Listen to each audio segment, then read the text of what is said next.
Bang, bang, what's poppin'? Welcome back to the channel, ladies and gentlemen.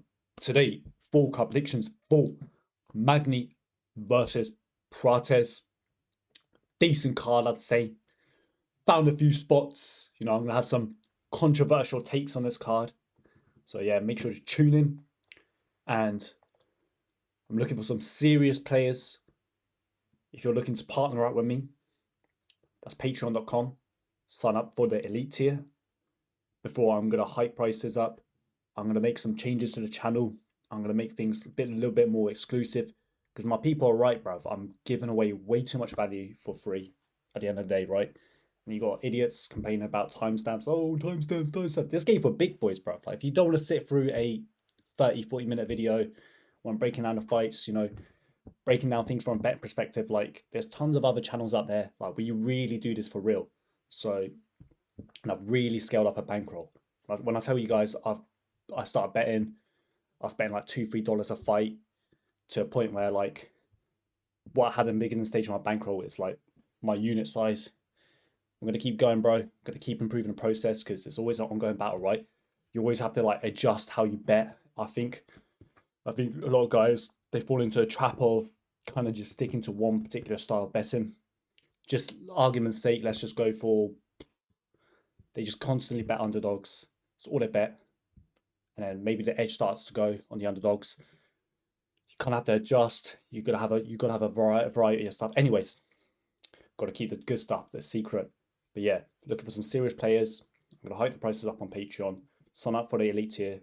If you're committed to, grinding money out long term from the betting markets, I'm your go-to guy. Good bankroll management, good risk management. You gotta have a little bit of a bankroll because it's what, $50. If you're a serious player, it's probably not too much, but maybe if you're a medium guy, probably want like $100 a unit or something. But yeah, anyways, let's get into it. So first fight of the night, we've got Melissa Mullins versus Klaudia Sygula. So this to me is a fairly low level fight if we're just being kind of fair about it.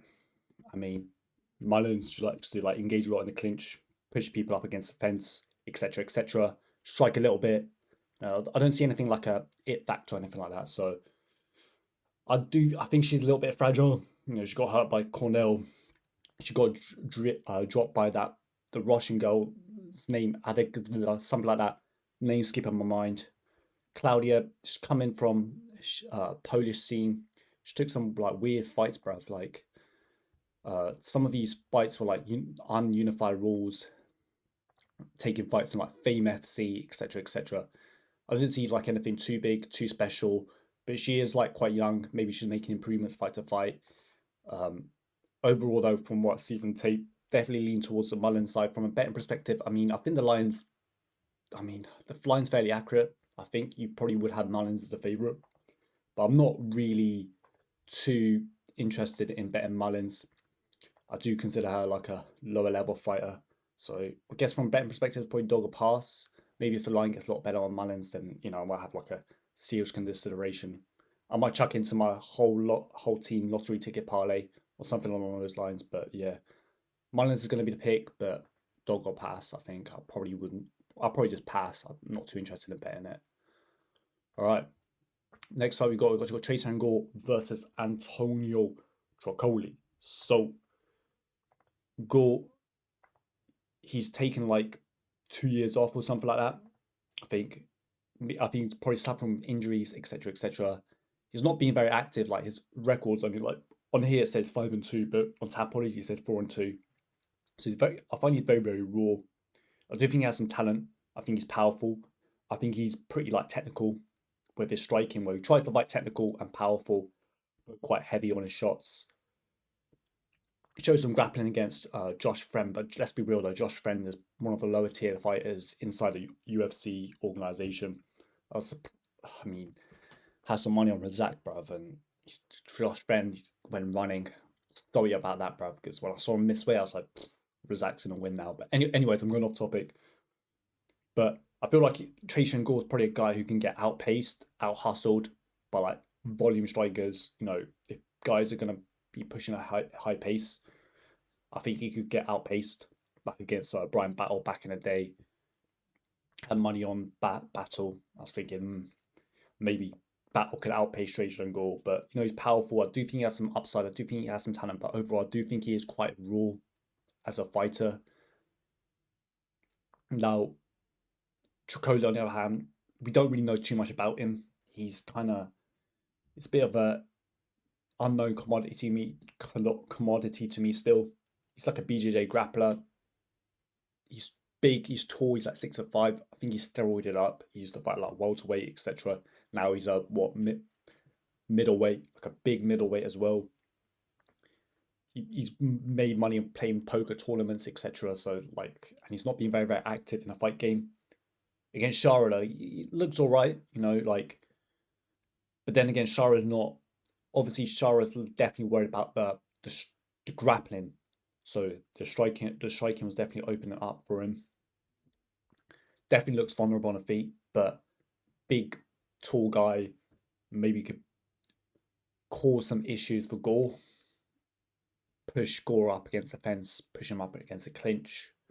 But as a pure pick though, I still gonna have to go with Tresean Gore here.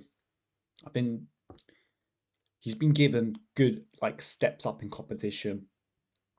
I think the UFC kind of low-key likes him, but to me, I'm still a bit unsure because he's been inactive. I think he's very, very raw, as mentioned before. I think he can land the hardest shots. I do think he's probably the superior striker. So I am going to have to pick Tresean Gore here. I know some money's been coming in on Trócoli. Let's see what the line's saying now. Okay, so Gore 1.62. Oh, he's starting to get into the territory where I'm going to have to start really considering. If he gets like 1.7, 1. Something along those lines, I might have to have a real consideration. But a bit worried about Gore. I think he's a little bit raw, as mentioned. I keep saying that, but I do think he's raw. Trócoli's raw as well. Trócoli's still a bit of an unknown as well. He could turn out to be amazing. We don't truly know. So yeah, I'll go with Gore for now. Next fight here, we've got Cody Stamann versus Stamann of Blackshear. So this fight here, interesting matchup. First things first, I don't like Stamann taking this fight. He got brutally KO'd 2-3 months ago by Montel Jackson, hard hitter. He was out cold, man. And yeah, I don't love him taking this fight on 3 months after that. I ideally would have wanted him to take it longer. I know he's probably itching to get back in there. He's probably got a bit of taste in his mouth. It's a bit like losing a bet, brother, or having a losing weekend. You have a losing weekend, you feel a bit down, thinking you're kind of questioning yourself. You're like, the only thing that can make me feel better is by winning again. So he's probably in a similar situation. But I do think he's pretty solid as a fighter. Good wrestling, good entries. He can chain his attempts down. Decent striking as well. I say he's just well-rounded fighter. He's also big and tall and rangy. He's going to have a size advantage over Cody Stamann. Look, 5'10" versus 5'6", 72-inch reach versus 64.5. So there's a lot to like with Stamann. I think he's quite talented. I thought the Bautista fight was close. You could arguably won that one. And yeah, so cool. Cody Stamann, on the other hand, pressure boxer. Looks to put his pressure on his opponents. Looks to land his boxing. Mixed up some grappling. Seems like a mid-level boxer. Decent wrestling as well. Okay. He might be slightly on a decline now, though. He's 35. He's starting to get up there in age for a bantamweight anyway, because you need a lot of speed, a lot of skill in that division. Bantamweight's one of the hardest divisions, but obviously you face tough guys inside the UFC. I definitely favour Stamann here. I just think he is a bit bigger. I think he's a little bit more smoother in the grappling, in the striking. But definitely have more confidence in him if he didn't get KO'd 3 months ago. So I am going to pick Stamann here. Not too sure about a bet though. Odds of 1.36. You're not really getting any discounts. I feel Cody Stamann can make the fight close. We don't know how he's going to be recovering from that knockout. But I do agree with Stamann being the betting favourite in this matchup. So I'm going to pick him. But yeah. Next fight here, we got Matthew Semelsberger versus Charles Radtke. This is a sick fight, bruv. I'm looking forward to this one. So, who should we start off with? So Semelsberger, it's very, very like long and rangy for 170. And I do think he has above average power for welterweight. You know, he's knocked down a lot of guys inside the division, etc., etc. He's mainly like a straight shots type of guy. So, you know, he likes jabs, crosses, those kind of long ranging, distance finding shots, because he likes using the frame. And, you know, if you're throwing long ranging shots, that gives you more distance, etc., etc. So when it comes to his like wrestling, grappling, you know, actually, I mention the wrestling and grappling here because I do think Radtke's probably going to be the one pushing the clinch, if anything, pushing the grappling. But I do worry that Semelsberger might be kind of too like physically imposing, perhaps. I do think he is the naturally bigger 170er. I think Radtke in reality is probably too small for 170. I think he should be a 155er. He's a pressure boxer. You know, likes to pressure his opponents. I think he does have decent hands. Throws good low kicks too.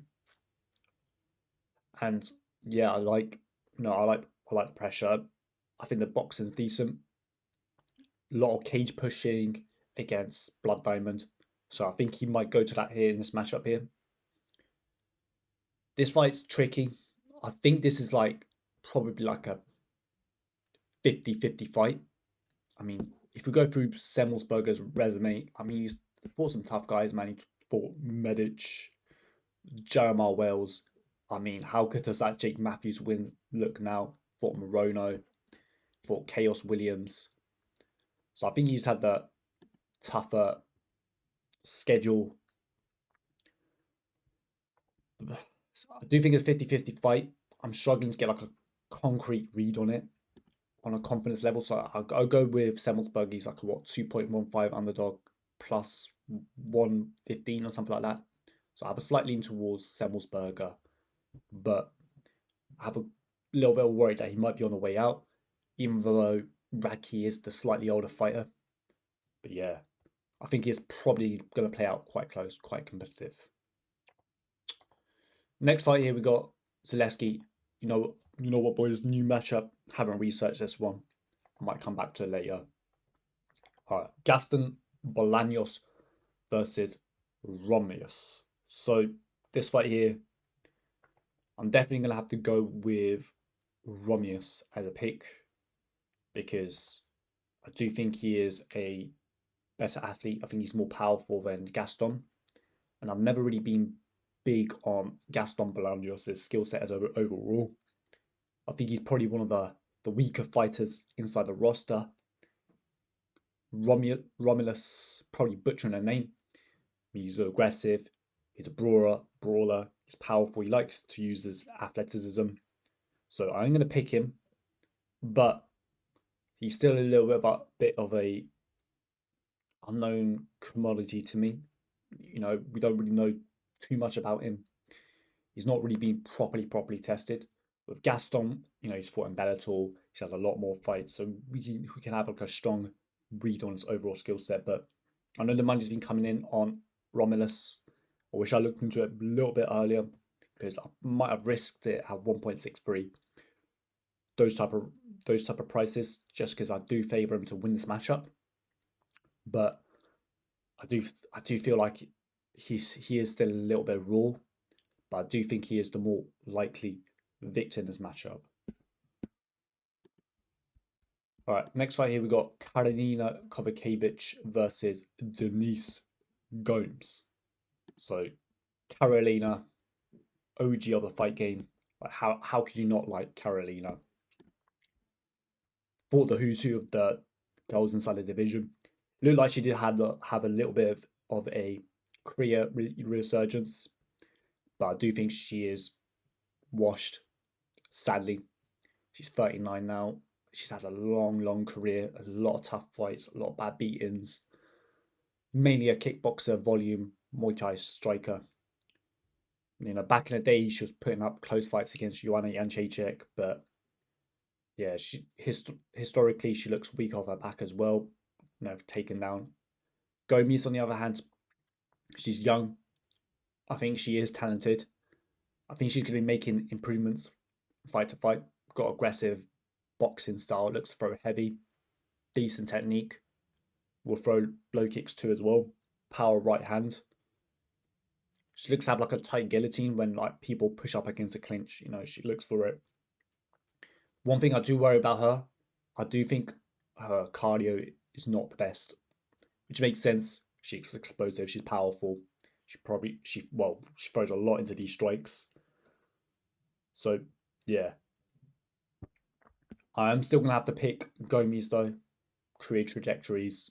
I think she does hit hard. I do think she is powerful. She's younger. She's the fresher fighter. But as mentioned, you know, I'm a little bit concerned about cardio. If Caroline is able to push a heavy pace or something, or Gomes goes all out for the kill, something along those lines. So, but overall, I'm still gonna have to go with Gomes. I do agree with her being quite a big favorite in the smash up. I do think she is the more likely winner overall. Right. Next fight here we got Abdul-Malik versus Dasko Todorovic. So Abdul-Malik, a little bit of an unknown commodity still. Only saw like 3 fights of him. And yeah, obviously not facing the best guys outside of regional. Probably making improvements fight to fight. So another guy where I do think he's explosive. I do think he's powerful. I think he likes to throw everything into his shots. I think he's a good athlete. But I do have question marks about him overall. Dasko, on the other hand, heavy boxing approach. Hands down low, which I don't love. Also don't love how he relies on a lot of head movement as a form of defense. I just don't think he's kind of talented enough to be fighting like a prime Canelo or something. I'm trying to think of a boxer who uses like loads of head movement as a form of defense. I don't think he's that kind of talent to be pulling that off. I think his boxing's okay. I think it's serviceable. So, and also historically, he's not known for having the best durability, the best chin. One thing I don't like also in this matchup is that he is coming off a 1 year 7 month layoff. He got his knee blown out against CLD. So that's another X factor coming to the fight. Overall, though, I mean, I don't like the betting price. I'm not betting Malik at 1.27, 1.29. He could make it look easy, but he is still a little bit of an unknown commodity. So I can't put serious money on it, but I'm going to have to pick him. I do think he is. He does hit harder. Better athlete. Isn't coming off a big layoff. Not coming off a knee injury. But as mentioned, I have zero interest in betting Malik for a serious bet anyways. So I do feel like it's probably a dog or pass situation for me. As mentioned, I don't really know too much about Malik. Dasko could be live, especially maybe takes the fight into deep waters, round 2, round 3. Saying that, maybe fishing for a live bet safer. So yeah, Malik's going to be the pick though, overall. Alright, next fight, we got Luana Pinheiro versus Jillian Robertson. So Jill, heavy grappling approach. You know, she's a girl who wants to fight down to the mat by any means necessary, even if it means like pulling guard. I do like her wrestling, her top control. I think she's heavy on top. I think she has a strong grappling base. And yeah, on the feet though, very uncomfortable, unconfident in her striking abilities. And I've never really liked how she's never really tried to make an effort to improve her wrestling. Sorry, make improvements to her striking to set up her wrestling a bit better. But against Waterson, obviously the karate hottie. She's definitely on a steep decline. Jillian's striking did look a lot better, so maybe she's making improvements on it. But at the same time, maybe we could be overrating it just because karate hottie on the way out, right? Pinheiro, she likes to throw everything into her strikes. Explosive, powerful, likes a lot of hooks. The problem with her is that if you are able to survive that kind of initial storm, she will gas out. She shows clear signs of fatigue. She becomes much less effective in the fight, and her entire demeanor will change inside the octagon. Has like a judo background as well, but so she'll go full, clinch. What's the position like? Body lock, judo throw, takedowns. But yeah, overall, I'm gonna have to pick Jillian here. I think she's going to be able to get takedowns, have success on top. She's a solid grappler, and I definitely favour her cardio as the fight progresses. And I think I prefer her overall career trajectory as a fighter. But if Luana is able to land up some big shots, defend the takedowns, then she could be live in a fight, right? But overall, I'm going to have to go towards Jillian here as one of my more confident picks on the card. Obviously, there's a degree of luck in picking fights, unpredictability factor that comes into MMA. If Luana is able to defend the takedowns, maybe lands a harsh shot in round one, makes improvements, then she could be live to win, right? And I'm never going to write anyone off. But yeah, overall, I'm going to have to go with Gillian Robertson. Next fight here, we got Ricky Turcios versus Bernardo Sapage. So I'm probably going to have a hot take in this one. So Sapage, southpaw striker. He likes to fight technical. He likes to throw powerful, especially early on in fights. Has some nice takedowns against Oliveira. Had periods of top control success. Does look a little bit undersized for bantamweight. I think he could make 125 if I'm being honest.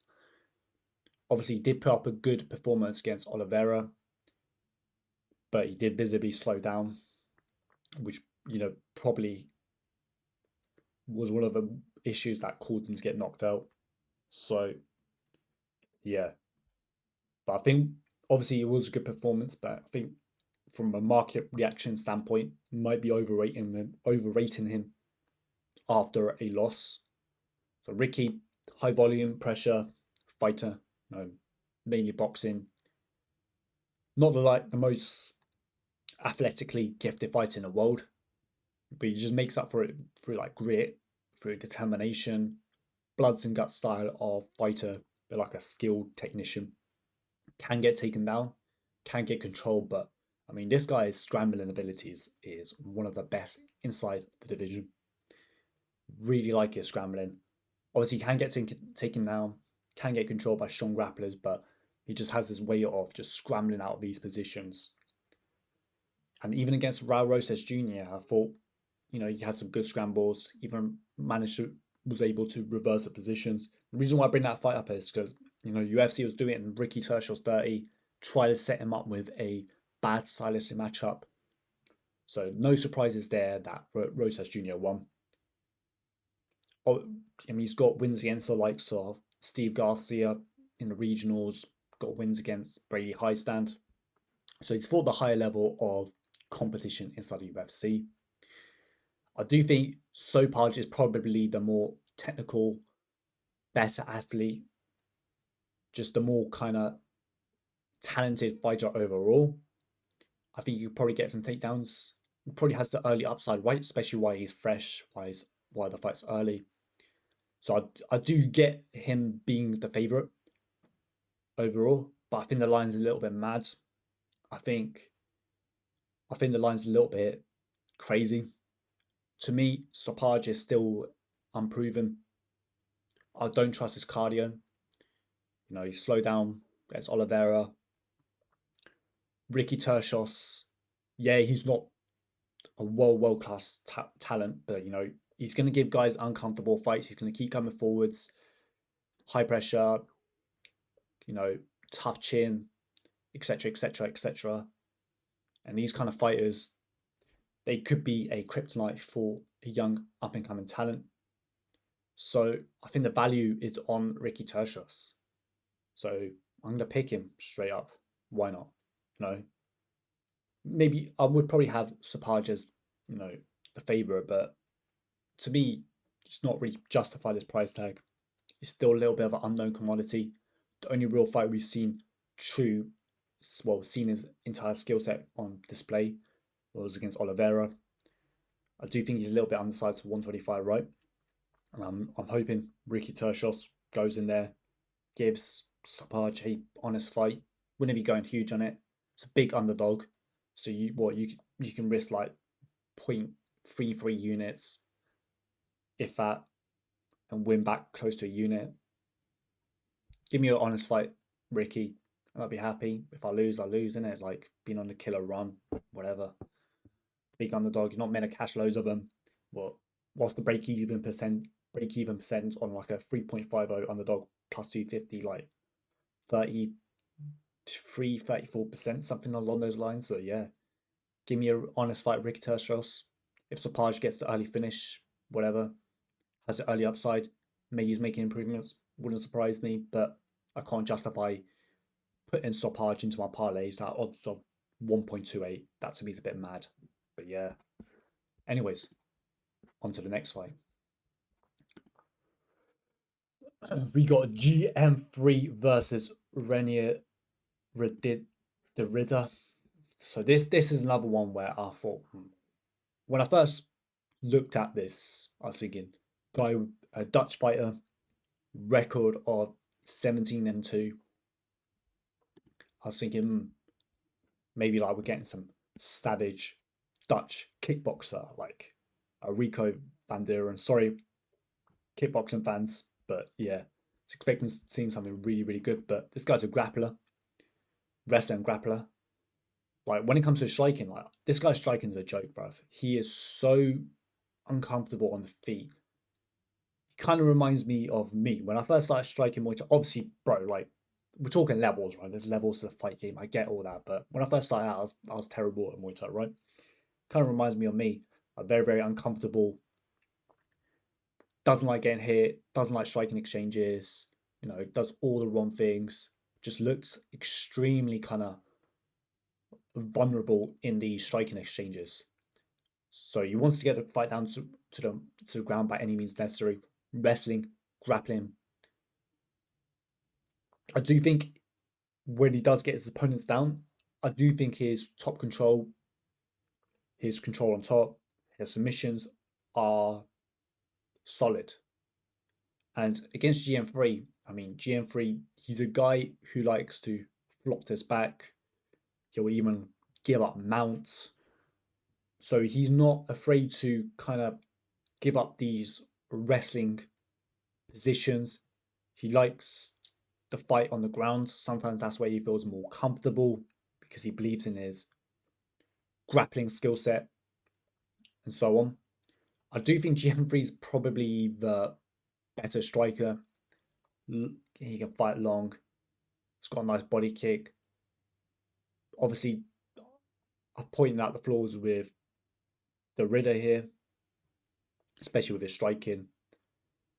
But GM3 is a flawed fighter as well. I don't trust his chin. I do think he is slow. Sorry, GM3. He's slow. He's hittable. UFC uses this guy to feed to their prospects to try and build their name up. But he's had a long career. He can get upset wins. So this fight here, I think GM3 could get out physicaled. I think he could get control on the ground. He has a willingness to kind of flop to his back. He just makes a lot of mistakes. So I think this fight could get really, really kind of messy. Actually, I forgot to mention about the Ridder's takedown entries. So I don't think he actually has like the best kind of takedown entries. I don't see like a super fast double leg, single leg entry, like a Habib or something. He does get a lot of takedowns from like body lock positions, but I think he could probably get the takedowns on GM3. I wonder if GM3 is going to kind of try and defend the takedowns and try and not give up cheap takedowns in this fight. So this fight here, I think GM3 is going to be the better striker. I think for Derrida to win this fight, maybe has to outpace GM3 if it comes to striking exchanges. I think he's going to go to wrestling and grappling. He could out-physical GM3 in these grappling exchanges. But, you know, I think the values on GM3, I think this line's a mad thing. I'm going to be real. I think this line's a mad thing. I don't think Derrida is worthy of a 1.35 price tag. So if you want to slightly favour him because of the grappling, he's the new name on the block. That's cool. Kind of get it. But this line to me, when I see a line like that, I was expecting to see some savage kickboxer with world-class kickboxing skill set, maybe even a world-class grappling skill set as well. But I can't justify this line, so I'm gonna go against grain. I'm gonna go against the market. I'm gonna pick GM3 here. Obviously, low confidence. We're talking about GM3 here. We're talking about a floor fighter, long career, bad chin, etc., etc., etc. So I can't pick him with an overwhelming amount of confidence, but I think the value's on him, so I'll pick him as the underdog. Try and work out. I've been going for 31 minutes. Okay, cool. All right, next fight here we got Cody Garbrandt, Miles Johns. Unfortunately, had a lot to say about that fight. Okay, so we've got Carlos Prates versus Neil Magny. So I think Prates should be the favourite here. I think he is the more likely winner in this matchup. I really, really like his Muay Thai. I think he's long, he's rangy, he's got power, he's devastating. There's just a lot I like about his striking. I think he's making improvements. You know, he looked a little bit uncomfortable in the Giles fight. He looks a little bit kind of, you got UFC jitters, but he's definitely, I feel, grown in confidence, grown into this Magny OG of the fight game. This guy's annoying. This guy's a weasel. He'll push you up against a clinch, push you up against a fence. He's tall, he's big, he's fought the who's who of the division. So I personally wouldn't be putting Prates into my parlays. Don't really want to take the risk at odds of 1.14. Magny, you know, could push up against a fence, make it an annoying fight. Maybe you might even get a better line on Prates during live betting, but I do agree with him being the favourite here. And I definitely favour Prates overall. I just think he's younger, fresher. I love his Muay Thai. Got a thing for good strikers. So he's going to be the pick. But from a betting perspective, I wouldn't be touching Prates inside the distant props or anything like that. So yeah. I think even for, if I wanted to target the Magny side, I'd rather wait live. See what kind of read we get on Magny. Because I do think he's on the way out. I do think he's on a decline. I do think his chin is going. I do think he's losing a lot of his sharpness. But as mentioned, grinder, push up against a fence, push up against a clinch. Maybe the bright light gets to Prates. We're getting the all-time high price on Prates.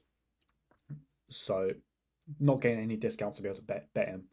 But yeah, Prates overall is going to be the pick. So yeah, super do appreciate everyone tuning in. Make sure to like, share, comment, share this to your friends, post it on Facebook, post it on MySpace. And yeah, thank you once again for tuning in.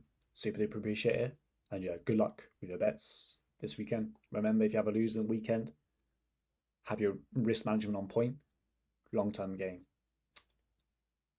Don't get too high, don't get too low.